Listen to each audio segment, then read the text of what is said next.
A man chooses, a slave obeys. Welcome to the Ethics in Video Games podcast, where we explore issues at the intersection of ethics and video games. What follows is a series of graphic, interactive scenes that we can't show you.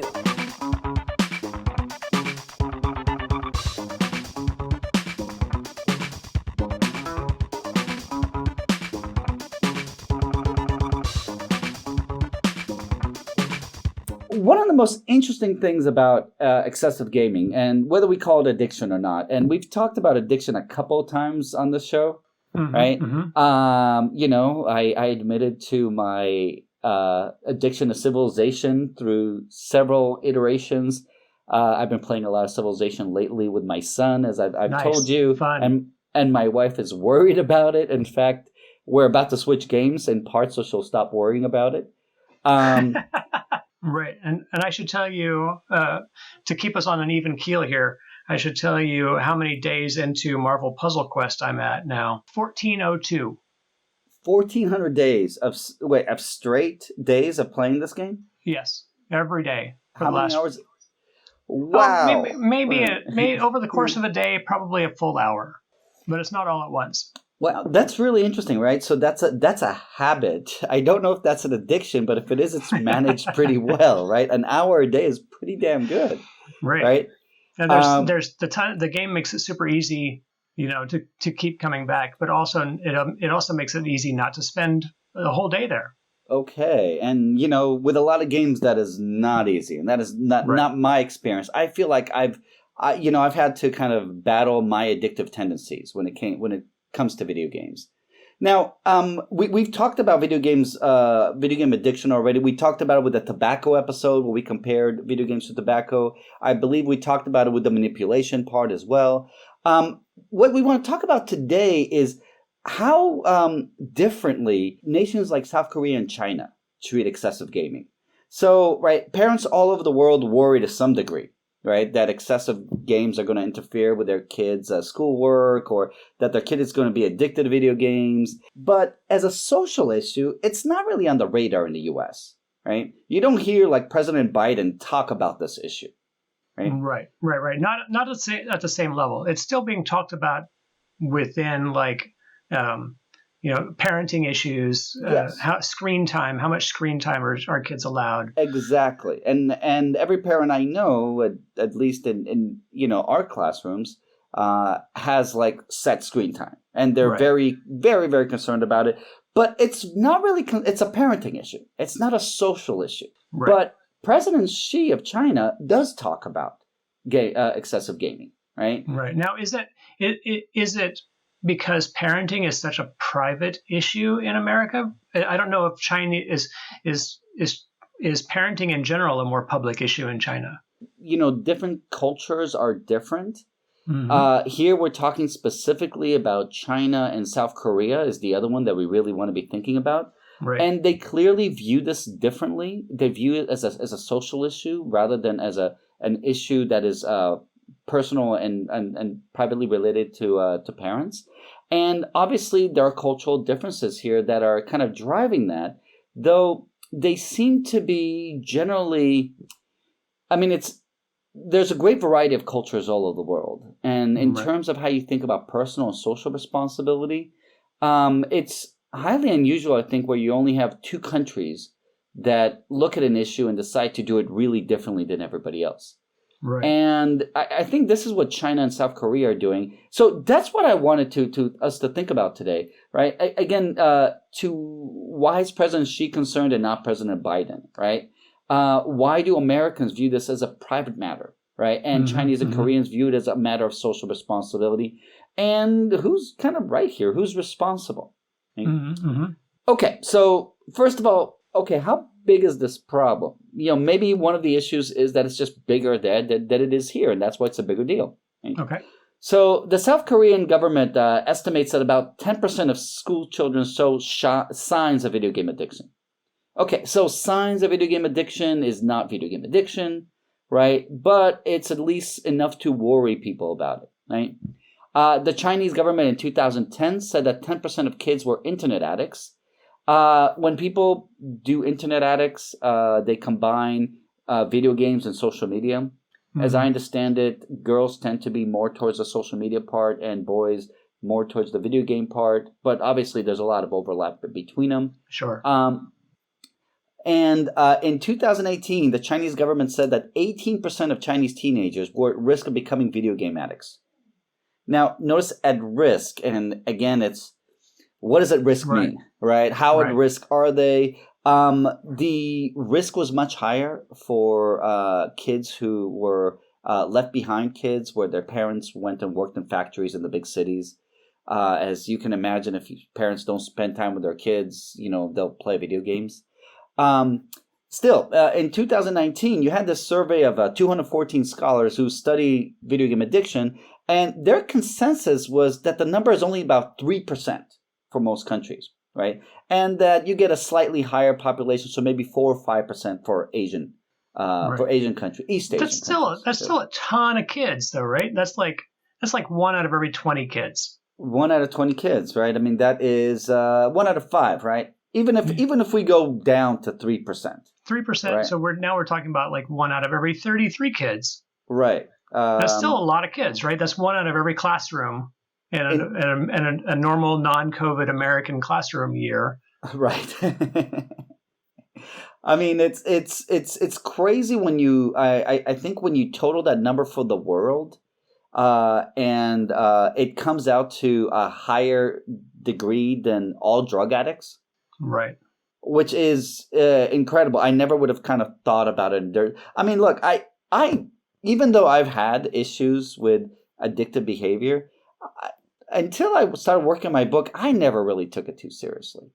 Because it just wasn't part of the cultural milieu, right? As we kind of talk about it. But looking at that number and kind of doing the calculations of the number of kids in the U.S. times 3%, and kind of looking at what that means for the world, and thinking about the 1.5 or 2 billion and 2 whatever how many number of people play games in the world, and how that number keeps growing. And I think it's also important to say that we wouldn't even have this conversation now if it weren't for the fact that they're kids. If we were just talking about adults, right, we wouldn't be having this conversation, right? Which is interesting because most internet addicts and most game addicts are adults. Okay. Right. And this is, I'll get to that when we talk about South Korea, because they have a lot of interesting things that they do. But essentially, none of them actually deal with adults or explicitly with adults. And especially if we combine the addiction along with the manipulative game mechanic possibility that we've talked about it before, right? Right. And we'll talk about again. And we'll talk about again, and probably again. There's so many different manipulative or potentially manipulative things to talk about. Yeah. So here's essentially the question that we want to think about, right? Should the responsibility of identifying and dealing with let's say my son's excessive gaming issue be entirely mine, or mine and my wife's, or is this a social problem where there's the responsibility for helping out is kind of spread out, right? We kind of, as a society, we see it as a problem. Right. Let's think about drugs first, actually. Okay. So Andy, is heroin dangerous? Oh yes. Mm-hmm. So you know that. Right? Yes, of course. Do you think pretty much everybody in the United States know that heroin is dangerous? Yes, I think that everybody knows that there's danger to it. I think there's a number of people who don't necessarily believe the danger will happen to them. Right. Like it's danger for other people. Other people have problems. Sure. Right. Now, what do we do when someone becomes a heroin addict in this country? Well, almost nothing. Pretty much, right? Right. We say, well, look, they knew. They took the chance. They're private. They're beginning to. We're beginning to see some public infrastructure built towards helping people who are addicts, but only in like the biggest cities. Most everywhere else it's just you're just left on your own. Right. Because the idea is you knew, right? You're responsible. Right. This is your fault, right? You're an adult. You're an adult, right? This is a matter of personal responsibility, right? Though it's interesting to me how so here we have a kind of model, and I think this model is the typical way that we look at video games, right, or video game addiction, right? Do you think that this applies? So do you think that parents know about video game addiction? Yes, to a degree. I don't know that they believe that it's the same kind of addiction as heroin Sure, and or a drug, which actually has some like physiological changes. of course, I'm trying to connect this right to this model of personal responsibility, right? So Right. what happens in the United States is essentially, let's say your kid does become addicted, it's up to you. And what you're going to do is you could send them to one of these camps that we do have kind of rehabilitation camps in various places, usually out in nature, but they're Mhm. expensive. I mean, Mhm. it's just like heroin, right? I mean, you got to send someone to rehab. It's not like the government supports rehab for you, Right. right? Now, if you have good insurance, your insurance will, but it probably won't. It probably won't cover video game rehab. And good, right, right, and especially as long as the APA doesn't classify it, which is Right. interesting. I don't know if that relates to insurance, and of course, good insurance comes typically with good jobs, unless you work for the state, and good jobs give you the ability to pay anyway, Right. right? But when you look at something like cigarettes, right? We have active campaigns, right, to avoid smoking, right? The government is deeply involved in many ways, right? There's all these regulations on the kind of marketing that cigarettes can do, that tobacco companies can do. There's educational things for schools about smoking. There's laws that particularly try to make it so, let's say, you can't make vape in flavors that kids might like, right? So, right, there's this whole You public. can't. You can't show people smoking in kids programs.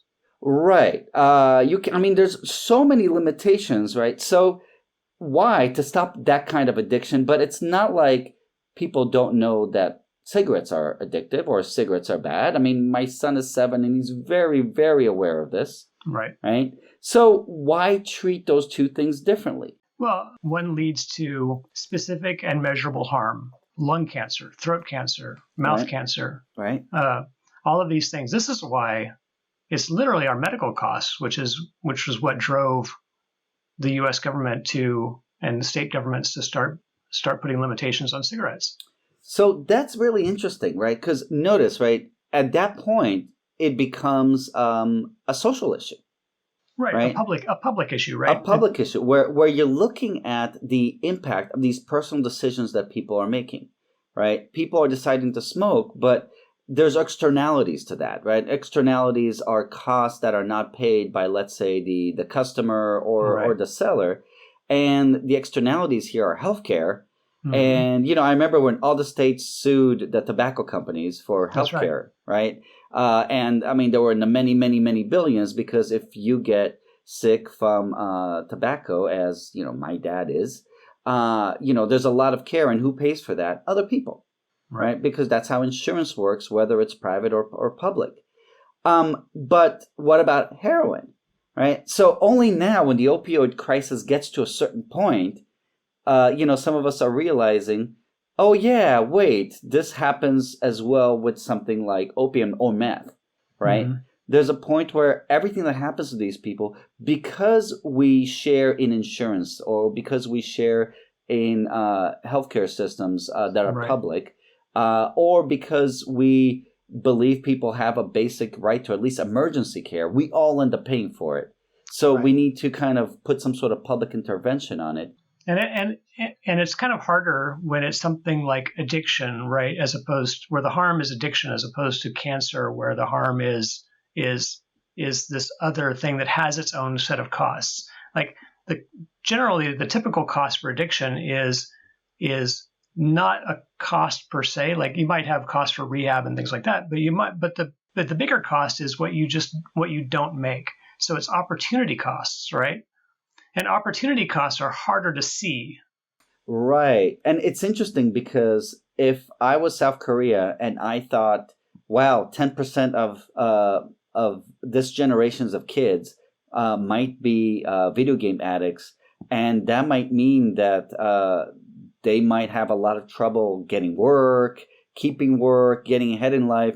What's that going to do to the productivity of my country in terms of opportunity costs? Right. It's like a 10% hit to your gross national product. That's huge. Yeah. I mean, there's very, very few things that would do that. So, okay, so now you can see how this kind of potentially begins to be treated more kind of like a social issue. And again, I want to point out, I think this, drugs versus tobacco thing, I think is really interesting. And I think this whole idea of, you're right, cancer is obvious, but obviously, meth has a lot of social problems that come out of it, right? Beside the health stuff, right? That you can tell this is a social issue, has this heroin and stuff like that. Okay, so South Korea is known as kind of like the model for this, right?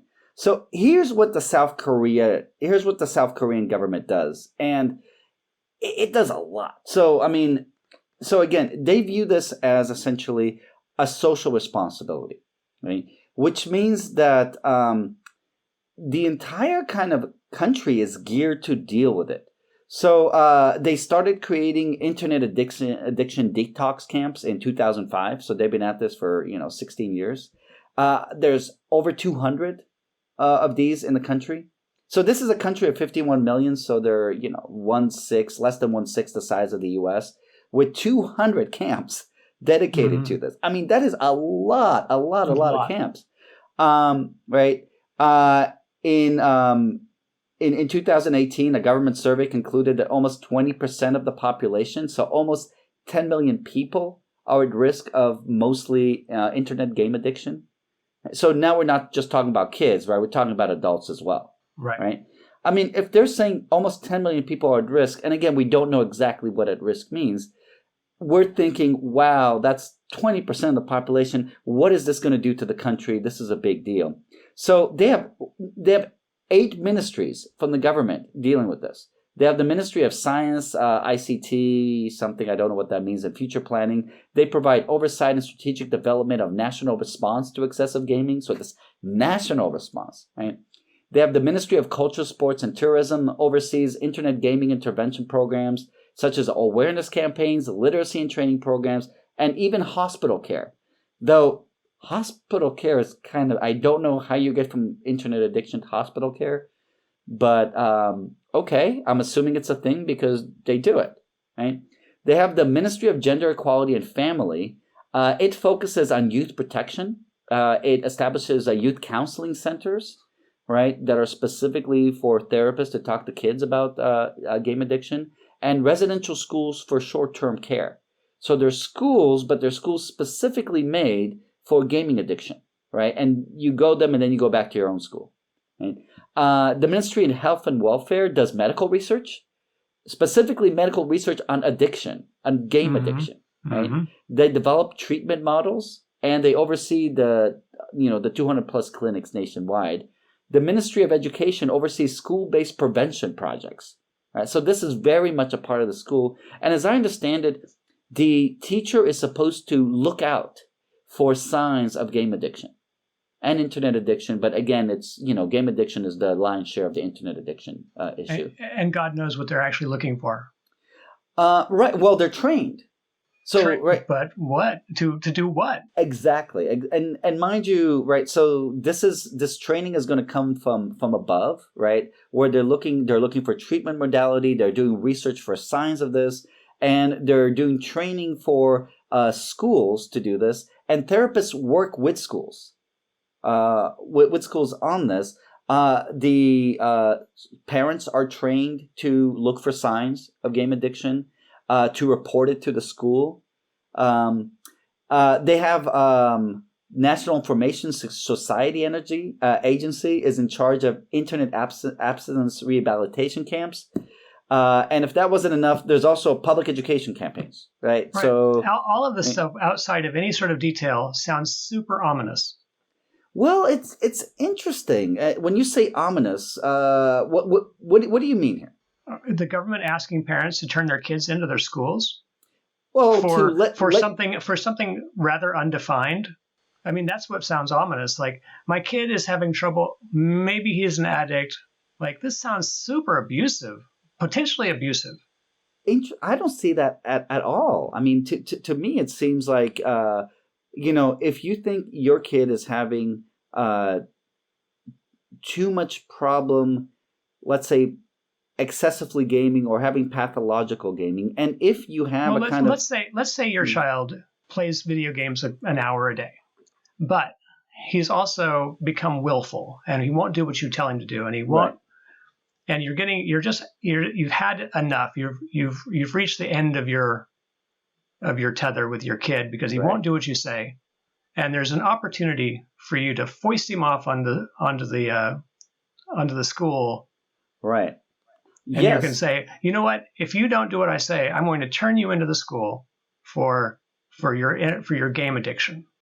Right. And I think it's weird because I trust South Korea more in this than China. So part of this might be just the bias I have towards South Korea as with China it becomes more ominous because of the other human rights abuses that they're known for. Right. And besides that, there's also China's a little bit different. So let me finish with South Korea and then I think your points are really good, Andy. Just from what I've read, I get the feeling that this is led by professional therapists who are well trained with the latest research on this, and I'm not trying to create an epidemic. A flow of patients to them? Why wouldn't they? It's a good question. It kind of depends here on also how they're getting paid. Right. And how all that stuff works. And whether they work for the government. If they work for the government, they don't get paid per patient. If they're in private clinics, obviously you do get paid for patients. And it's interesting how that stuff works. And whether you would be creating some sort of national incentive for people to create a problem that they can monetize. Yeah, that's why I feel like without any sort of details, without critical details about how this all works, it sounds super ominous. Okay, I get that. Again, I don't know this. I don't know the specific details beside that. But what we are seeing is a society geared to take this seriously as a problem. And I should say there are other kind of restrictions. For example, they have restrictions that minors are restricted from playing any games online between midnight and 6 a.m. Unless you get, it's kind of an opt-in system at this point. Mm-hmm. So you have to get your parents' permission to do it. Right. Otherwise, you're automatically, and just like China, minors have to, in South Korea, sign into the internet with a national ID. Right. The law mandates that games by large video game companies, and of course, South Korea has lots of really big, esports is huge, right? Games are huge in South Korea. And South Korea really tries to balance this with their concern for their own industry, right? They want their industry to thrive. But the law mandates that large video game companies, so they define that as over 100 employees and $27 million in revenue a year, must create a built-in tool that allows parents to control exactly when their kids play. Right. So, these kinds of tools are mandated into games, unless the games are 18 plus. Right? And again, let's just remind our listeners: most video game addicts in South Korea are over the age of 18. Right. Okay. So here's what China does. So China is a lot shakier here. Mm-hmm. Right. In China, they also have these kind of restrictions. So, President Xi, last year, talked about the concern China has it has a lot of concerns, but myopia was this really, really big one, that video games are really hurting, and there's a big impact on children's eyesight in China. But, education is the other one. Very, very concerned about kids not doing as well in their education. So here's what China used to have a fatigue system, which was super interesting. So, Andy, do you know what a fatigue system is? Yeah, I mean, it's sort of the idea that as you play, your online persona should get more tired, and so basically what they're trying to do is they're basically gamifying getting tired of playing a game.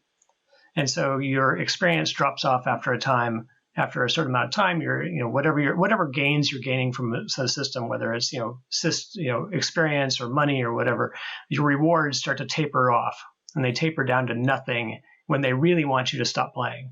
Right.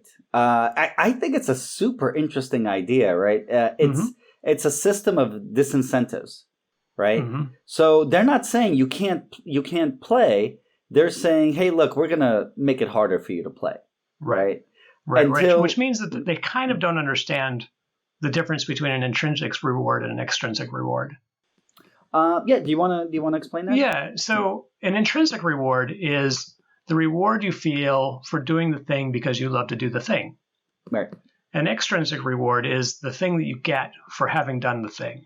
Right. So you work at a job you don't like for the extrinsic reward of the days off and the money. Right. You work at a job that you love for the intrinsic reward of doing that job. Now, we put that to games, right? You can be right. You can be going on a mission, let's say, in a game like World of Warcraft, right? And maybe you're doing it for the XPs to advance in the game, and it might seem like it really sucks if you're getting like half the XPs or a quarter or no XPs. Or maybe you might do it because you're just playing with your friends and it's fun, and that's fun. The intrinsic reward. The intrinsic reward is I'm playing this game because it's fun to play this game. Right. The extrinsic reward is I'm playing this game because I want the XP to level up, or I want the gold to get this thing in the game, or whatever it is. And those are not as useful. Honestly, intrinsic rewards are way more sticky. They're the things that really get us into a game and really make us want to play a game. You're not addicted to SimCity because of its extrinsic rewards. Well, it's interesting. There are RPGs. Man, RPGs, part of what I've always found a little bit addictive about them is the fact that you constantly need points to rise. And, that's the mechanic that kind of pulls me in and keeps me in. But anyhow, it wouldn't work if you weren't already having fun. Well, no, sometimes you grind. Right. I mean, sometimes grinding is just grinding is not fun, but you do it for the extrinsic rewards. You typically do it because if you grind to a certain point, there is the promise of a different kind of fun. Like, that the game has been fun. Right. Before, now you're in a low spot where you just have to grind a little bit, but you know that it's going to become fun again. So you're looking forward to the intrinsic reward. The extrinsic reward is just the way to get back to the intrinsic reward. Right. Though you could be stuck in a loop where you're working for those extrinsic rewards. Again, especially if it's manipulated.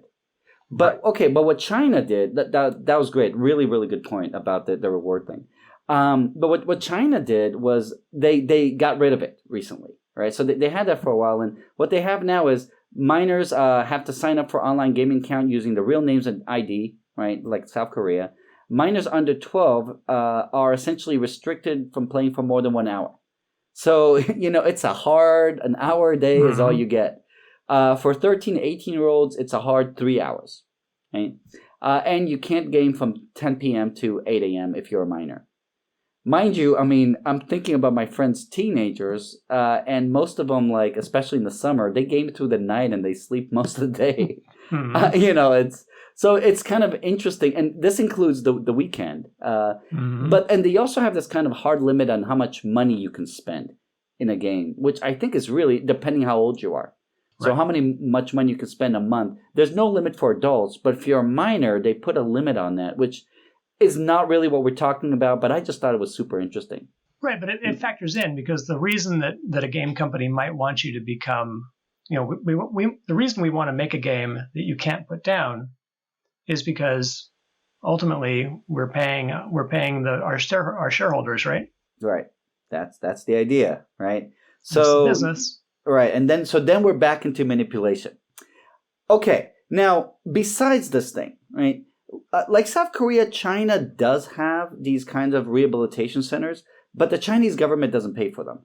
And it doesn't really monitor them very carefully. So in South Korea, you have this entire system that works together, right? And from all accounts that I've heard about it, is extremely good.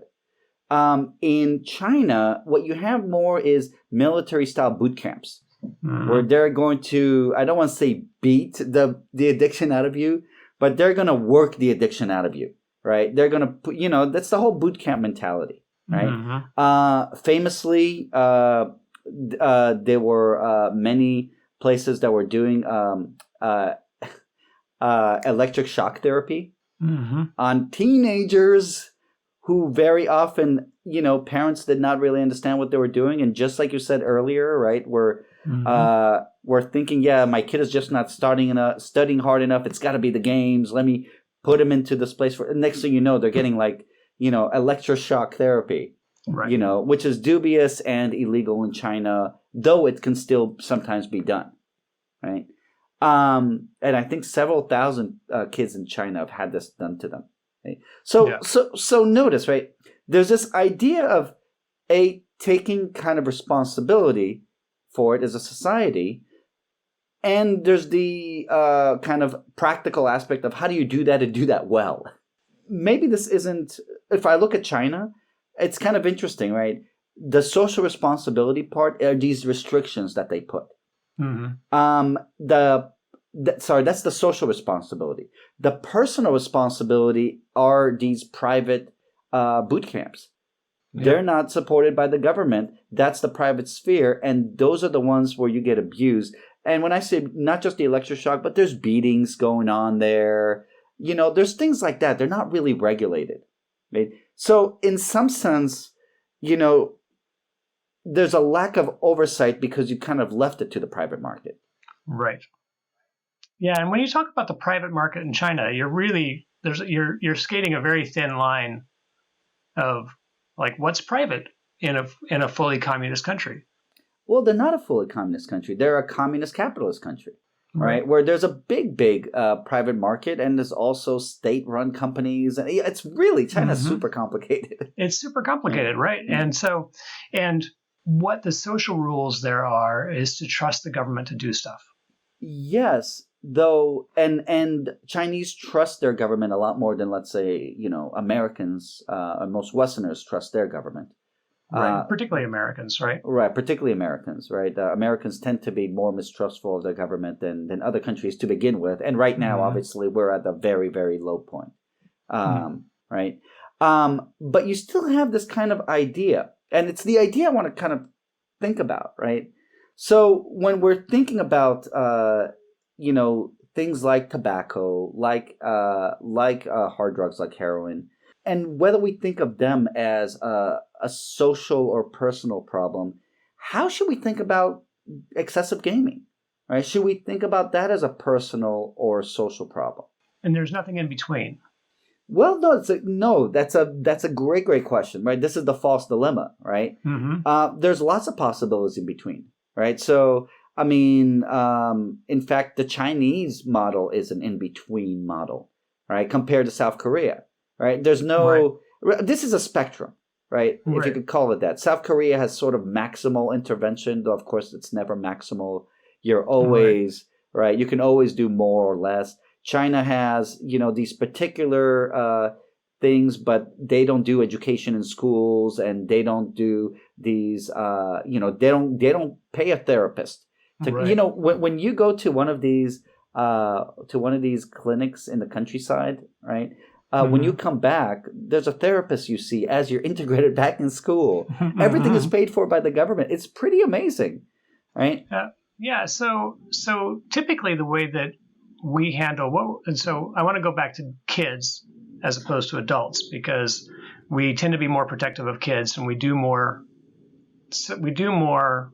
at all levels to protect children. Right. And so once we sort of decide socially that there is a potential risk to children, we tend to do something about it. And one of the ways that the game industry has done it is called the ESRB, the ratings, right? You have an ESRB rating on every game that tells you about content. So it talks about game content, violence or adult themes or whatever.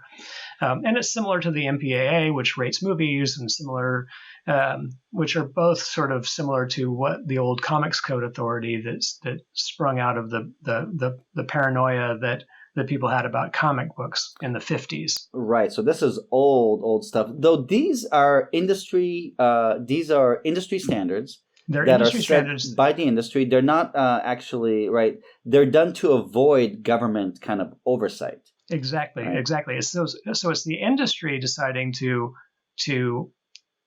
take some steps to reduce the strain on the government, so that the government won't do anything about it. Right. It's better for everybody if the government kind of stays away, if the industry could handle it itself, because it's cheaper. And typically, these solutions tend to be educational, right? They're like, here's a rating, so that as a kid or as an adult buying a game for a kid, I see what's in this. I can see at a glance whether this is going to be appropriate for my kid. Right. Though notice, right? This is part of our idea. We educate you, and if you've been educated, you can now be held responsible, right? Because one of the excuses for responsibility is I didn't know, right? Right. You can't hold someone responsible for something they didn't know unless we're talking about negligence or something like that, where you should have known. That's right. And part of the idea of these labels is, and of course these days it's labels, but there's also websites. Right. The ESRB has websites with more information about this. Food labels are the same way, right? You're now responsible for whatever you put in your body because we're telling you exactly what's in this can of soup. Right. But okay, compared with food, compare the way we deal with obesity issues in the United States. Mm-hmm. Right. It's definitely a concern for the government. Right. We have, we still have a really big obesity epidemic.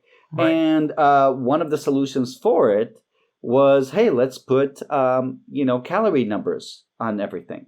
Right. And that's been shown, mind you, that helps me a lot. I really like that. But that's been shown not to do a damn thing for most, for most kids and most families. And we do so much more than that. Right. I think we're generally healthier than we were prior to the food labels. I agree, but I think that's because there's been social pressure on. Well, I think there's a lot of things. I think there's been social pressure for companies. I mean, God, do you remember when Super Size Me came out? Mm-hmm. And McDonald's suddenly started having salads, right? And they've become better since then, right? They changed a lot after Super Size Me. Yeah. Right. So you've had this. You also have so much education about nutrition in schools, right? Mm-hmm. This is some parents talk about so much, right? And education in schools, again, it's coming from the government, right? You have public campaigns about it, about food, right? You have a lot of concern about it. So by the way, if you're not watching Waffles and Mochi on Netflix. I think it's on Netflix. It's Michelle Obama is hosting a very, very cute children's show about food. Waffles and Mochi. Waffles and Mochi. It's great. Anyway. Do they put mochi on top of waffles? Well, Mochi, they're characters. They're puppet characters. Oh, they're characters. Okay. Waffles is half waffle, half Yeti, and Mochi is a mochi. No, you just had me. I am now making it a personal mission to go buy some mochi and put it on some waffle because that sounds awesome. Right, and if you remember, Michelle Obama was all about the food, all about food and children's because it was a huge issue, right? Yeah. It was a huge issue at the time. So again, notice the government being involved here to a certain degree beyond the information.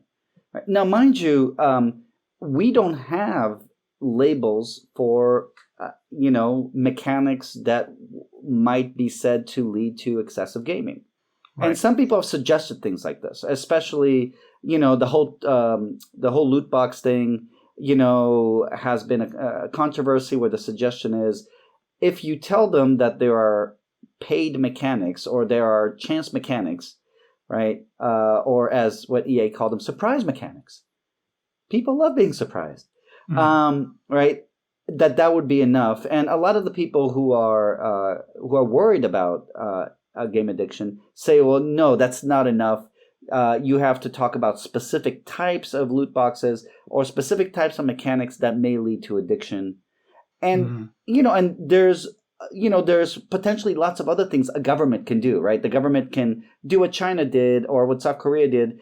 And so let's say the South Korea thing, right?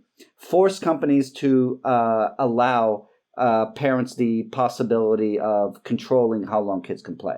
Right now, it's a voluntary thing. Right, some games have it, some games don't. As a parent, my God, it's so hard to figure that shit out. Every game is kind of different. Every console is different. To figure it out on the iPad and the Xbox and the PC and the Mac is just, while you're a busy parent, is so damn hard to do. It still is really nice. Things like the iPad frustrates me so much that I can't say, okay, I want my kid to be able to play this game as long as they want, but not this game, right? That I can't have that kind of granular control that the iPad gives me, right? Because there's educational games I'm fine with him playing a lot, but I don't want him to play, certain kind. I don't want him on Roblox forever. Right. Okay, so we have these range of possibilities. So, okay, government restrictions on video games, right? Or I don't know. Yeah, I guess restrictions. I don't know. Would you call it government mandates for video game companies? Well, I mean, I think the way to think about it is like government restrictions on the companies and government restrictions on the players. Yes, right. So both of those are possible. Two separate categories there. Right. Industry restrictions on itself, industry restrictions on the players. Though again, that wouldn't be taking it as a social issue. Oh, of course it would. Don't you think? I mean, they wouldn't do it if there weren't social pressure put on them to do it. The ESRB is the example of that, right? Fair enough. Right. So that's another possibility. It's kind of, society and perhaps the government. I mean, the government can also say, look, you guys do something about this or we'll have to step in. Right. There can be a threat of something happening. And you don't know whether or not it's going to be a real threat or not, but you better do it anyway. Yeah, that's often the way it goes, right?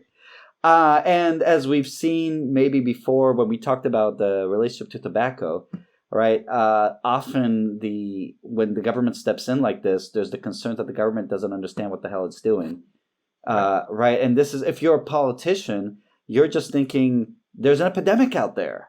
And, parents are telling me this and they want to hear I'm doing something about it, right? And you might not really understand the situation. Right. You can't possibly. You've got too many things you have to think about. Though, I mean, you can speak to professionals on this, right? I mean, there are experts on the subject that you can go and interview and, that would give you more realistic understanding of these, psychologists, sociologists, right? That would give you an understanding of this much more than, let's say, the concerned parents who are calling your office or emailing your office. Right. But it's usually the concerned parents that are the ones driving can drive the agenda. Obviously, the limitations on users is something you're not going to see in most of the world, because the idea of being tracked by the government every time you log into the internet, the way you're being tracked by Google. Right. Imagine. I mean, we can't even get a national ID number. Right. So I don't know why that is also very, very hard to do. I'm not really sure how exactly things work on this level. So we got those options, but we also do have the options of, setting up things like internet addiction clinics and monitoring them and connecting that to the CDC or something, or, some sort of national group like in South Korea. I'm curious, what do you think about that? Is that something governments, and I'm not just talking about the U.S., I mean, South Korea is the model here. Okay. Is this something do you think that governments should be doing? If they can prove that there is some sort of, that there is actually like public harm, then yeah, absolutely. They should be doing everything they can about anything that might be a public harm, right? I mean, I should say, let me couch that. There's a balancing act, right? Right. That any government has to take between like preventing people from putting themselves in harm's way as a group, in a public way, right? In a cumulative way, and also protecting their freedoms. Right. So, helmet laws. We decided in the 70s, I guess it was, that it It was not. I remember it very. It was in 1991. Oh, okay. So even all right. Because so, I rode my motorcycle at the time. I was 18, and I was riding my motorcycle with usually no shirt, sometimes with just flip flops and no helmet. Right. And I remember, and you didn't die, so therefore it's okay. I didn't die, right? And you're right. And a month after they passed those laws in California, my best friend went headfirst into a car at 40 miles per hour, and his helmet saved him. Oh, good. And he I was just really started. afraid that story had a bad ending. Right. It was just a month after the law passed, and wow, were we lucky there? He just broke a finger. I mean, that's all that happened. That's amazing. That's amazing. Right. So we balance these and it's interesting because I look at places where there are no helmet laws all over the world. And part of me is jealous because it was awesome riding without a helmet. And part of me is like, yeah, but it saves so many lives. And this is paternalism. And Americans don't like paternalism, right? No. The idea of paternalism, right, is the government essentially is like a good parent, right, protecting you from your own bad habits, right? And the idea of driving without a helmet, I would not do at this age, but I did when I was 18 and in high school. Right. And looking back, would you allow your 18-year-old? Oh, hell no. Have a motorcycle? That's crazy. What kind of parent would allow their kid to have a motorcycle at 18? I don't think they should give licenses for motorcycle till you're at least 21. It's just, we live in LA where, it's very different, I think, where you are. So I maybe I want to take that back. I think it really kind of matters where you are. If we lived in a small town, it might be entirely safe. The traffic in a place like LA is, I've known, two people that died from motorcycles in LA. It turns out people people take back roads at crazy speeds because they know them and they can. And still things happen. Right. Right. So, okay. So this idea of paternalism, right? There's a question about how much that's going to go for excessive video game. Right. And I mean, do you really want the government telling you, you can't play this much League of Legends, right? I wouldn't, right? But again, you still have that space for, and I wouldn't want the government telling me your kid can only play this much League of Legends. Though at the same time, man, I sure wouldn't mind the government, doing public educational campaigns about this stuff, right? Again, we have to think about how big is the harm. Right. I think that's what drives it. Right. How much are we losing? So is this a question about, because if it's 3% of our kids, that seems pretty high to me. But is that high enough? Well, and again, so what do we lose? How do you quantify that? It's 3% of our kids, but unless it costs us something, who cares? Well, it's interesting of what it costs, right? In some sense, we have a responsibility to take care of our people, but we still have the GDP issues, right? Right. I mean, if it's something that they grow out of by the time they're 25, then we're talking about 3% of a small cohort of people through the ages of 18 and 25 is GDP that we're losing. Nobody's going to care. Depends how. I mean, look, obviously South Korea and China care, right? So maybe we're thinking of maybe you're thinking about the math wrong.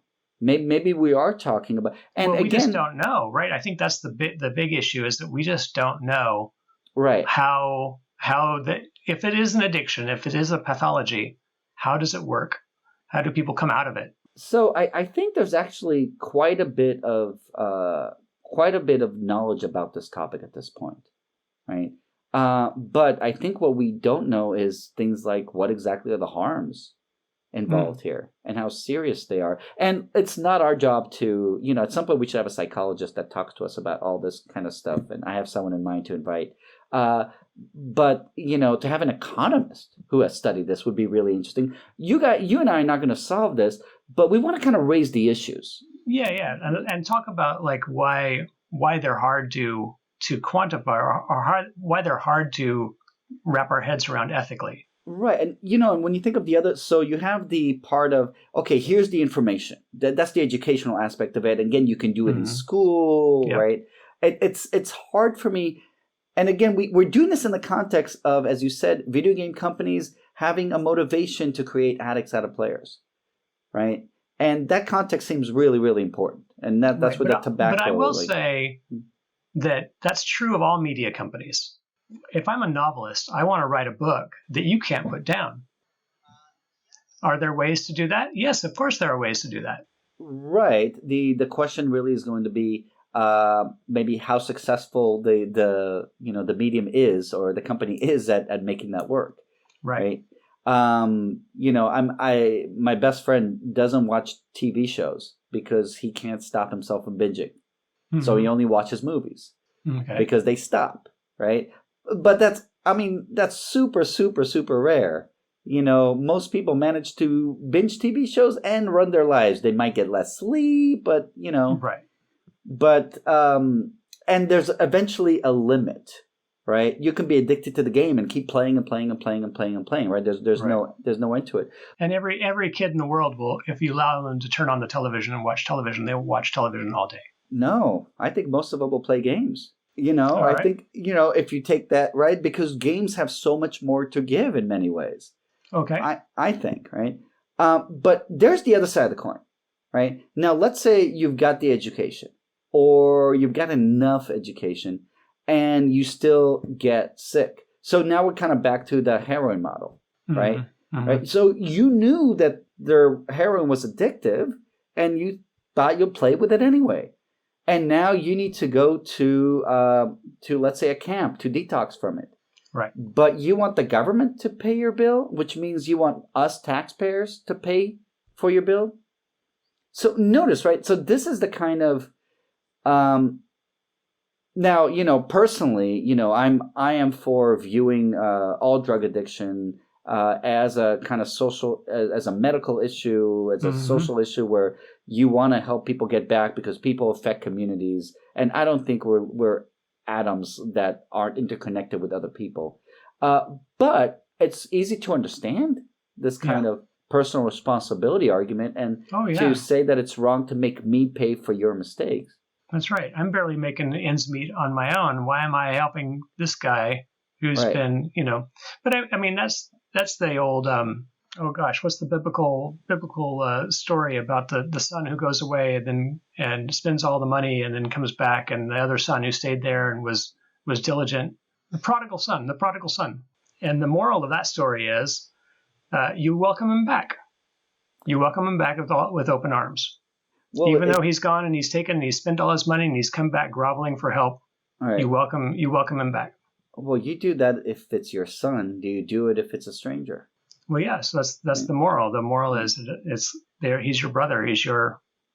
Okay, and I think that societies that are more where the social aspect of who you are is much bigger, right? So maybe they call this more collectivist societies, but I think of it in terms of your identity. How much of your identity is kind of an individual versus as a member of society, where you have more kind of an interconnectedness. Mm-hmm. It's easier to think of other people as with us, as a part of us, as right.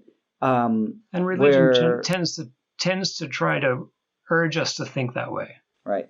Yeah, I'm not sure where I would personally draw the line in this kind of situation.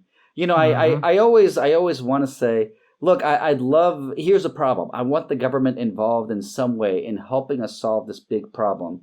Right. And I want people who end up suffering, I want people to help because I'm an empathetic person. But there's always somebody I'm like, God damn that idiot. God, why do I need to be responsible for their mistakes? Right. And if they keep making the same mistake, then you're like, ugh, how many times have I got to help you out of this? And notice, right, this is where we have systems that can warn people, and maybe preventatively we could do something about this. But okay, I think these gives this is a lot of food for thought. And I hope that listeners, whatever you're thinking about this, might also extend to how you think about what we do with regards to cigarettes or heroin or anything else, alcohol, right? Anything else. Mm-hmm. All right, Andy, you want to drop anything at the end? No, good episode. All right, good podcast, GP. All right, play nice, everybody.